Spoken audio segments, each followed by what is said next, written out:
I really pretty much the arts have been a part of me for my entire life.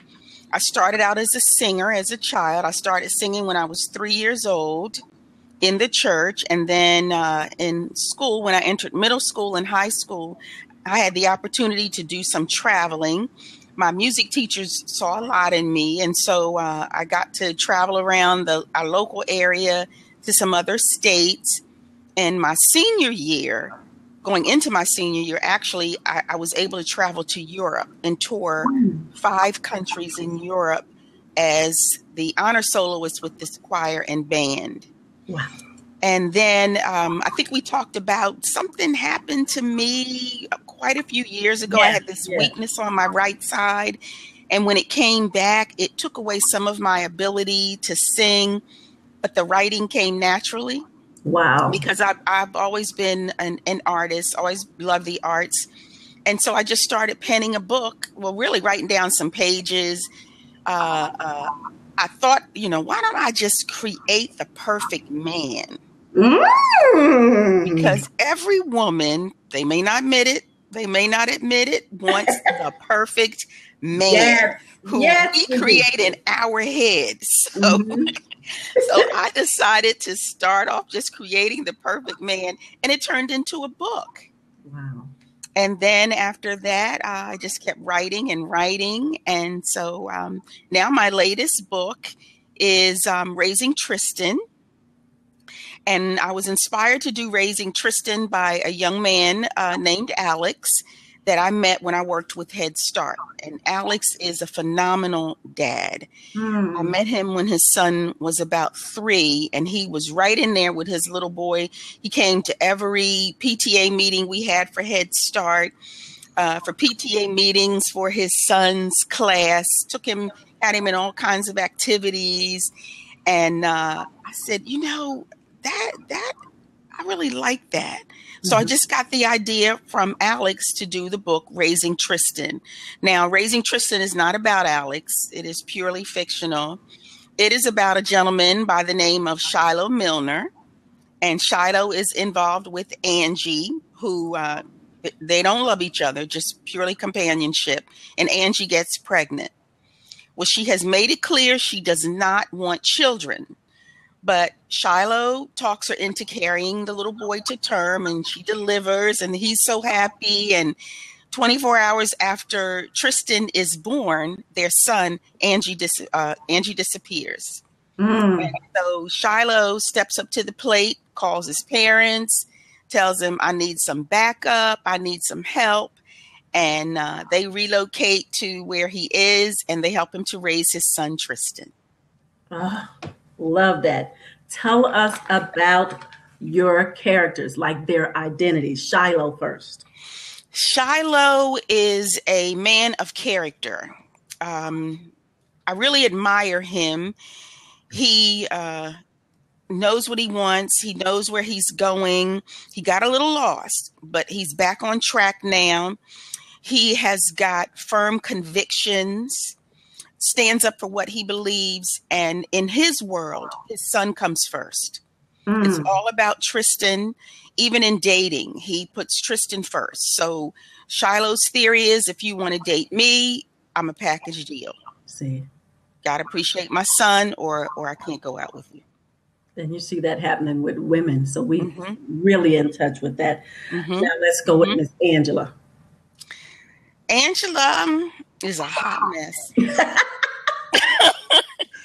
And she's a mess because she has really low self-esteem. She doesn't think anything much of herself. So she just wants to be with Shiloh just to be with him. And even though Shiloh doesn't love her, he's good to her. He treats her with respect. And he treats her with honor because he's a good man.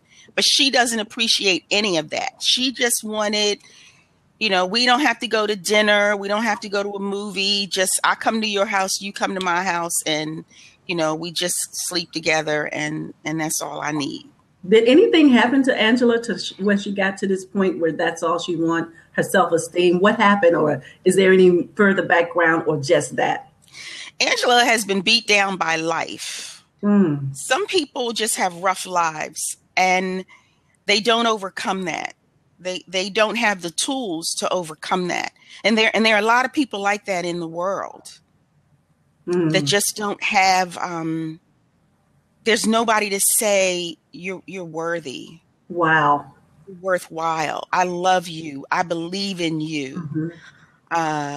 I draw that from my Lord and Savior Jesus Christ. Yes, yes. But we even have Christians who are beat down. So Angela's just been beat down by life and what she's gone through. And so she just doesn't want to open the door to love. She just doesn't want love anymore. Woo! Wow. Miss Moselle. I love her, but Miss Moselle, please tell me. Miss Moselle! Well, let me give you a little history on Mo. Yes, please do. Let me give you a little history on Mo. Mo is beautiful and she is brilliant. And she is from a family of women who are strong and who believe that they can stand on their own two legs, but they believe in marrying up. You don't marry lateral. You definitely don't marry down. You marry up. And so when Mo meets Shiloh, she's quite taken by him. But those little voices start whispering in her ear. And that's all I'm going to say about Mo. Yeah, yes. Don't give it away. Oh, my Mo. Miss Inez. Miss Inez. We have someone that wants to come in the queue. Is that okay? Okay. Yeah. Okay. And that is our...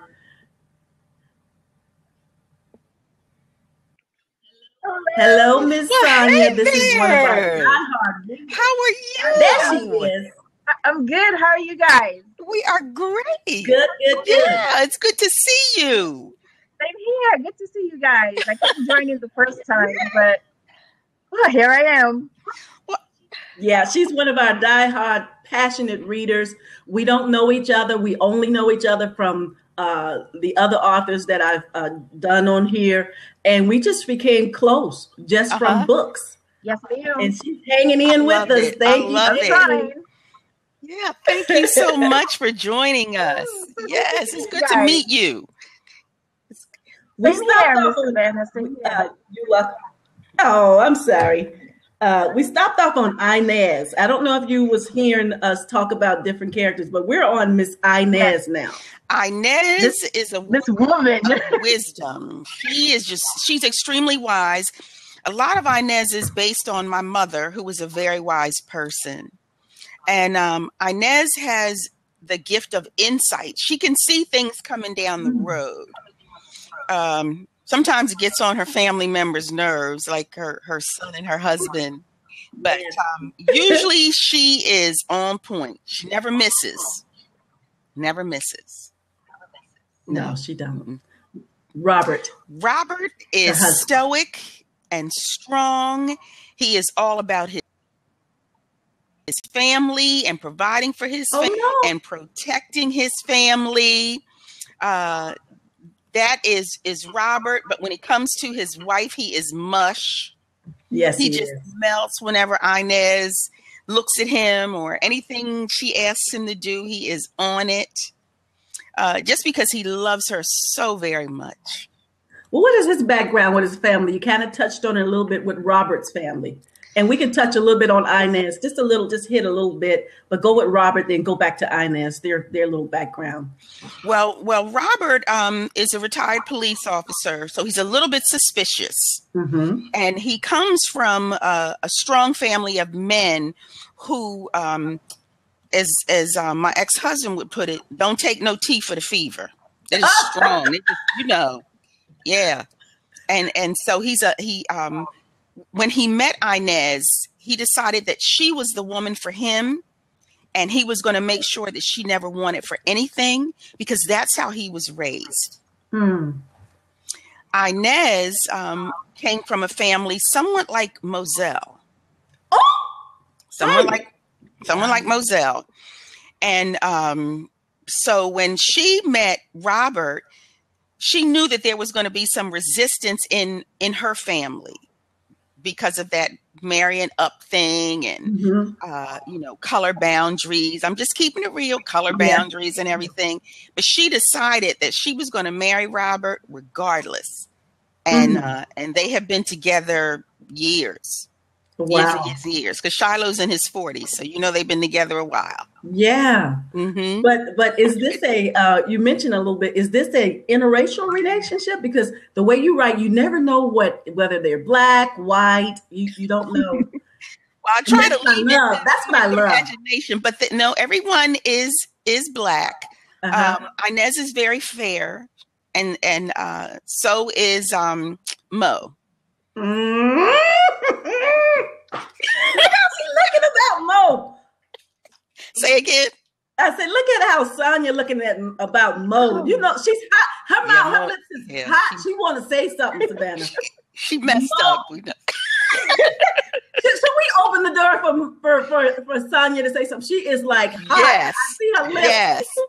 She rubbing her head and everything. Mo is special. That's she.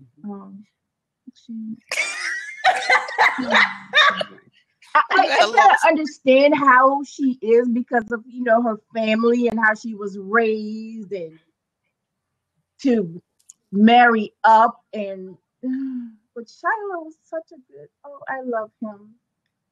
Yes. I love him. I mean, the way he was with his son and the way he dated and didn't have women around his son, that's, oh my God, I love him so much. Yeah. I mean, and I cried when he walked in. Mo. When he walked in and Mo. I know. But he handled it like a man too. Yeah. I mean, like, he didn't destroy her or anything. He could have. Yes. You know, he gave her a little space to say what's going on, even though he's seen it. He handled it well. We don't want to give the story away. Guys, you just have to get it yourself. Now, I will tell you a little secret about Shiloh. I have two guys that are my best friends. They're among my best friends. And so with Shiloh's character, they gave me a lot of help.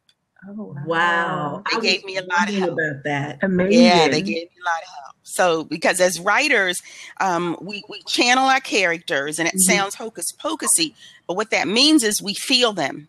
Like one of my favorite actresses is Meryl Streep. Oh, I like her. I love her. And Meryl Streep becomes that person. Yeah. When she played the Iron Lady, she became the Iron Lady because you channel that, you feel it. So I had to feel Shiloh. But as a woman, I could only feel so much. So I had my boys on the phone. Especially Sonia, that particular scene that you were thinking about. I wrote that out and then I called them up and I said, did I nail it? Did I nail it? And they were like, yes. Oh my God. You did. Amazing. You did. Wow. You really nailed that because I was like, I know he is going to kill her now. Yes. It's over. Yes. It's but over. He handled it so well with her. And like you said, he didn't destroy her. He was just hurt. He was. He was. Hurt. Even in going back to Angie, he respected, like you said, he gave her that respect. He even like was hoping to see her somewhere, like in my mind, at a grocery store, somehow conveniently reappear or something like that. You know. So, wow. He just wanted her to appreciate family, because you don't have to be married to appreciate family. True. You know, we have all kinds of families, and I don't think in this country, this is a little sidebar. I think we discriminate if the family doesn't fit in our little box. Yeah. But we have a lot of different types of families, and Shiloh just wanted her to be a part of the family. Yeah. Yeah, he did. So he gave her the benefit of the doubt. He did. He did. He did. It's hard to just try not to talk about it. It is hard. It is hard. It's not that we don't know what to say. It's that we don't want to give away what we because I want to say something so bad, but it's so hard. Read the book, guys. You got to get the book. It's so hard because the ending was like, what? Now you left us a cliffhanger. Yes, I did. Is there part 2? There is a part 2. Okay, good. Oh my God. There is a part 2. I was going to ask that because that was like, what? No. There's got to be more. Yeah. There's got to be more. There is. There is a part 2. Are there going to be new characters? Are there new characters or maybe a couple? Maybe a couple. I was like, what? No, she didn't leave me hanging. I know there have to be more. There has to be more. She can't do that. I know. Yes. I told her, I said with this, I thought I tweeted out, or maybe you know how you type something and you thought you sent it out? I thought, Savannah, that I sent out, cliffhanger, no, you can't do this. Yes, there is a part 2. Okay. There is a part 2 with Angie, you know, and her son. Oh, good. But remember, keep in mind, she's a hot mess. Yes. She is. She's a hot mess. Oh, I don't know When if I I want to deal read with that, the very end, I just threw the book down. I was like, to me, she did this to me. What? Like, it was a fantastic read. Thank you. It was. Thank you. I appreciate that. Thank you so much. It was a lot of emotions, that it went through. Got some questions here. Okay. And also before the questions, I want, in lieu of Father's Day, yesterday I seen a guy at the grocery store and I was like, Happy Father's Day. He looked shocked. He said, huh? What? He was thrown and floored because I said, well, did I do something wrong? He said, no one said Father's Day to me. It really kind of shocked me. I was like, you would have thought you was on the Maury Povich show and somebody said you're the father. And he was really floored. And so that's one of the things that I wanted to address, that it shouldn't be a shock to say Happy Father's Day. And although that we laugh at the fact that you can just walk in the restaurant when there's Father's Day, and you know, you and I are very passionate about fathers and stuff like that. So that's what I wanted to bring up before I ask you the conversations. And if you could just really, like our last chat, you told us about your father, and this will gear us up to the questions. You told us about your father and how, you know, different things that were so passionate. And I just want you to talk about it. I don't want to bring up a specific because it may not be the specific that you want to talk about. So just, you know, highlight some different things about your father, and then we'll go into those questions. Okay. Well, my father was a very adventurous man. And as a matter of fact, I had dinner last night with 2 of my cousins, and one of the cousins that I was with, her grandfather and my father were first cousins. Oh. And so they were very adventurous men. My dad was very adventurous. I grew up in the city, and there were times that he would tell my mom to give my brother and my parents had like 2 separate sets of children. They had my older sisters, and then there was a space of 11 years, and then they had me and my brother. Wow. And we were only 3 years apart. My mother had trouble carrying children, so I was like a surprise. So a good surprise.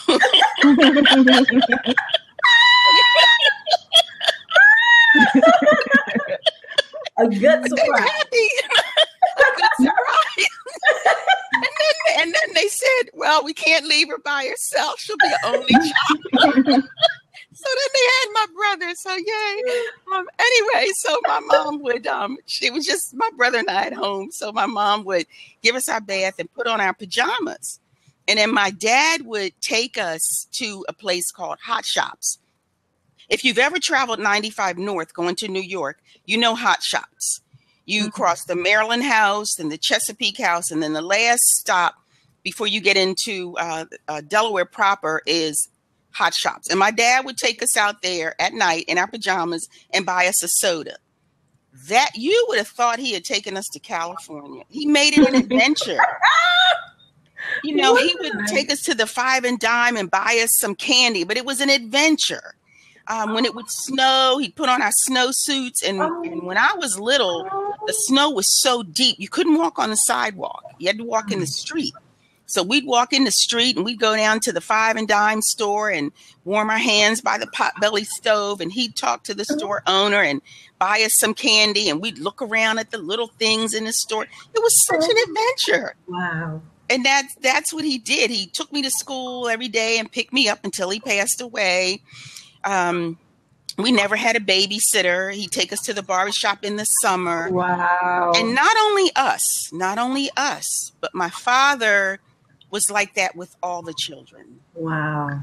All of us would play in his barbershop in the summer, not just me and my brother, but our friends were there, our cousins were there, and he did not mind. On Saturdays, my mom would make a big picnic lunch and he'd stuff us all in the car. But, you know, back then there were no seatbelt laws, no picnic tickets. No. So they, you know, whole bunch of we sitting on each other's laps, all in the back seat, take us to the park and play kickball with us. And he was just a really, really great man, a great man. I always tell people that in order to tell you how he lived, I have to tell you how he died. And I don't know if I mentioned this, but my father had a standing room only funeral. No. And he died down here in Virginia. And we came from Wilmington, Delaware down here. And they chartered 2 buses. Wow. Chartered 2 buses. They had a passenger van and a number of cars. And they made a caravan and made a trek down here in the dead of winter to attend my father's funeral. It was so cold in that little church that people had to keep on their hats, their coats, their gloves, and their boots. Wow. And that's the kind of man he was. Wow. Mm-hmm. And Savannah, you remind me of my dad when you mentioned the car thing. Uh-huh. My dad would just go somewhere on his own, just trying to have me time. He'd get at the stoplight, we're like, we're here. Jump up in the back seat. He's like, what are you doing in here? We would do that. Different one of us. I was the only one that did that. But each 11 of us did that. I was like, what? We would find him. He was like, I heard he was up there at the lunch. We went up there. We was like, hey, Daddy. He's like, what? We had so much fun. And then, oh my gosh. Then I remember we were driving in the car. Uh-huh. Look, and then we all do like this and just look, here they come. They looking at us now. Let's go crazy. You know, wow. Just we had fun. Uh-huh. You just remind me of that. And you know, Father's Day is tomorrow. And he left us with so much love. I don't have any sad sorrow. I just remember the love. Right. But I'm going to go into the question. Okay. What was your most, and you kind of talked on it, what was your most remembered conversation with your dad as a kid and as an adult? Okay, my most remembered conversation, well, my dad died when I was 12. So I didn't have any conversations with him as an adult. My most memorable conversation with him is bittersweet. And I think my father knew that his time was near. And he got me one night to go. He said, come take a walk with me. My Wait a nickname minute, Savannah, say it again because you kind of broke up. Start back what you said. I said that my dad died when I was 12. Okay. So we did not have any conversations as with me as an adult. Okay. And my most memorable conversation with him is bittersweet. Because I think he knew his time was almost up. I think he knew. He knew. And so what he did was one night he said, come take a walk with me. He gave everybody a nickname. My brother was Junie or Junie Bug. I was Tootie. Oh. My sister next to me was Skipper. And the oldest one was Pookie. So he took me for a walk. And we're walking along, and I'm a little kid. I'm maybe 11, maybe 12. Because I turned 12 that September. He died that December. But we're walking along, and he says, Tootie, you're a good child. Wow. And he says to me, you're the best child me and Suge have. He called my mother Suge. And I'm thinking to myself, because I'm a child, what is he talking about? And he said, you're going to be the one that Suge depends on. Wow.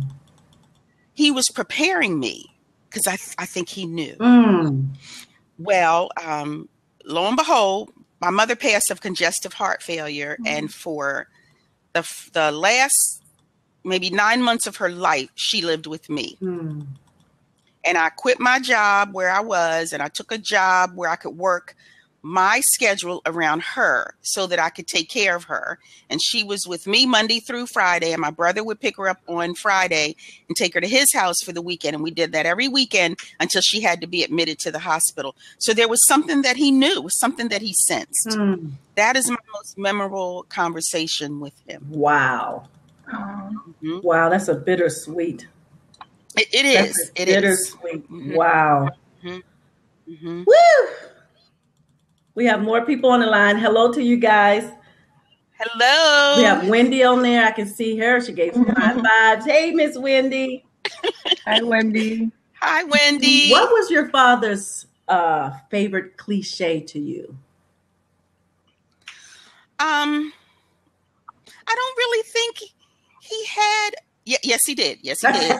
His favorite cliche, I had to think about it, was there used to be this song called "Hang On, Sloopy." Uh-oh. Mm-hmm. Remember that? Hang on, Sloopy, Sloopy, hang on. Yes. And that was his favorite thing to say. He would say, hang on like Sloopy. And that was his way of saying never give up. Oh, wow. Wow. Mm-hmm. And what was, were there any conversations about dating?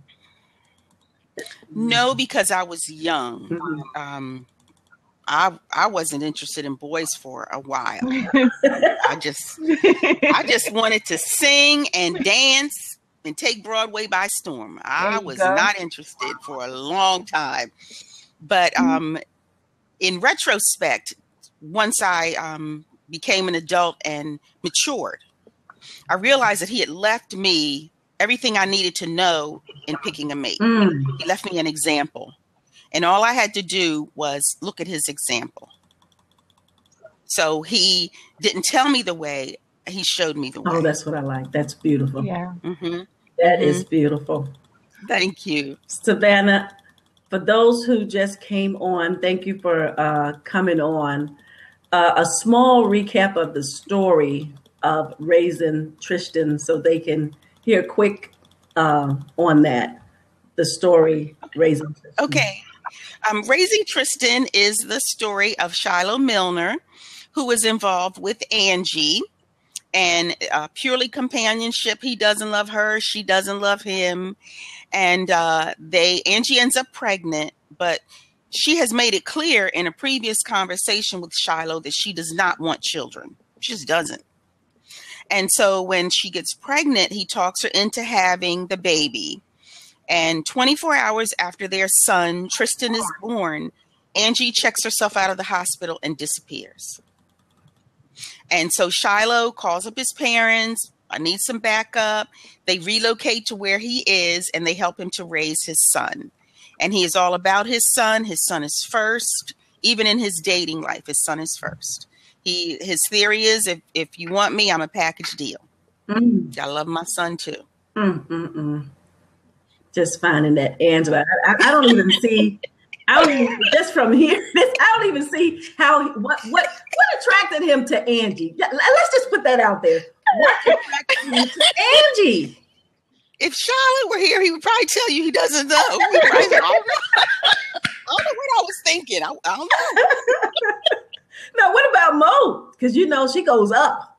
She Mo. Well, Mo is because she's everything he's ever dreamed of. He knew she was the one when he saw her.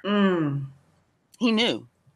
And he was a little bit shy about going after her, but he had a little bit of nudge from his mom, if you remember. Yeah, I remember. She nudged him a little bit. I remember the little nudge from Mama. Mama had her nose in it. She knew.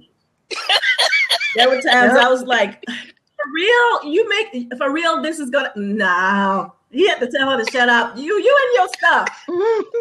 He did. And so did Robert, her husband. Stop. I know. I'm like, Robert, get her, Robert.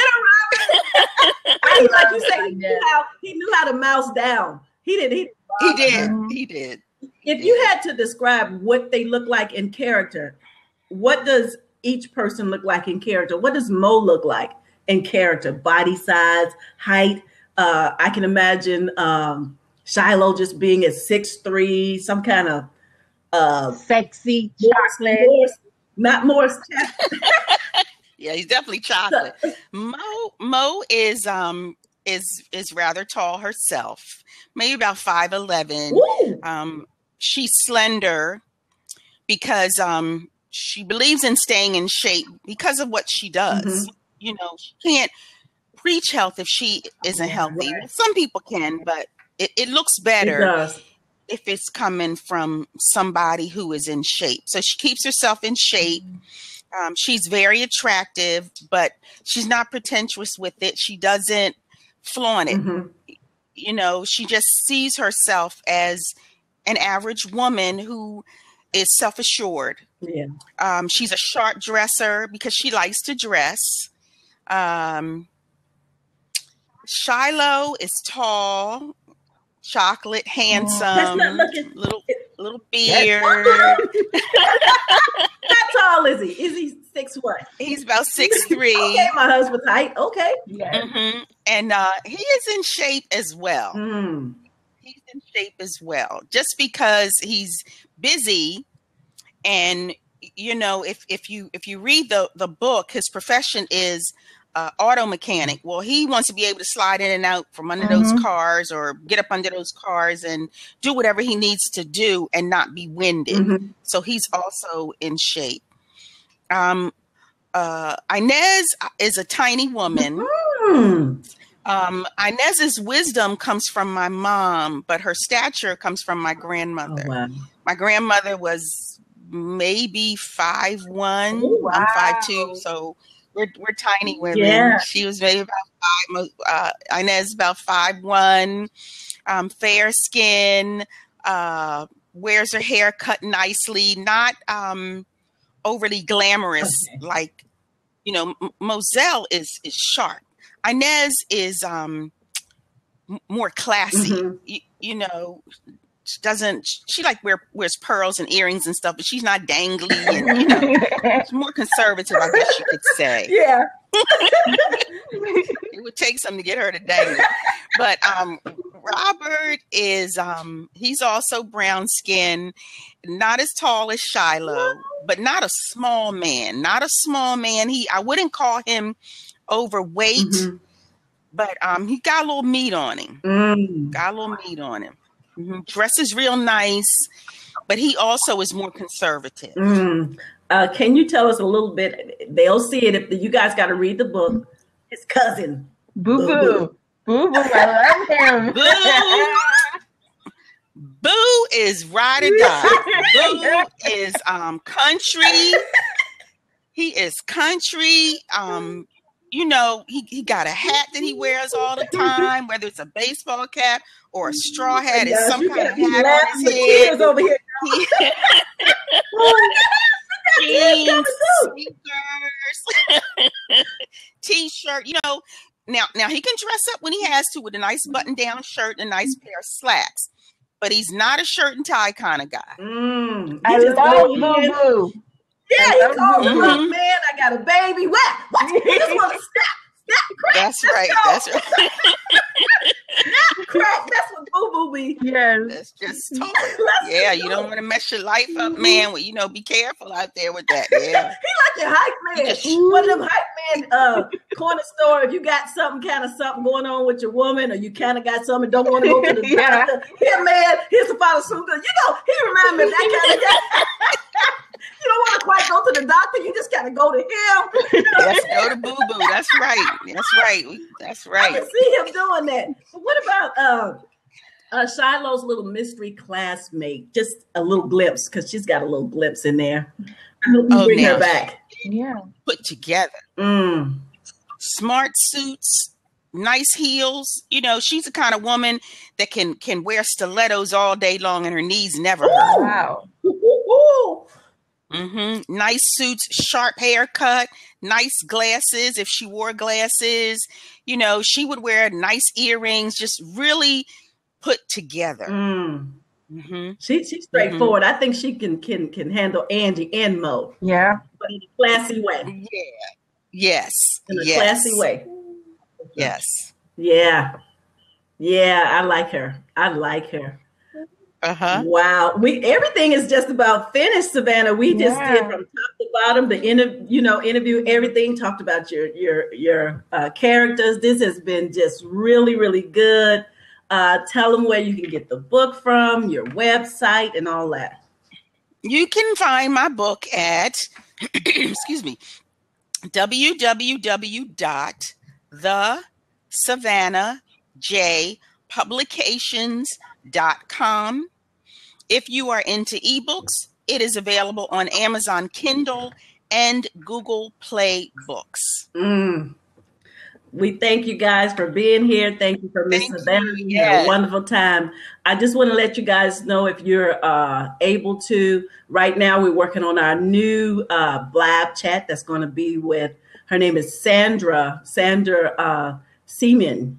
It's Semien. Her book is titled It's All in His Hand. It's a journey of David.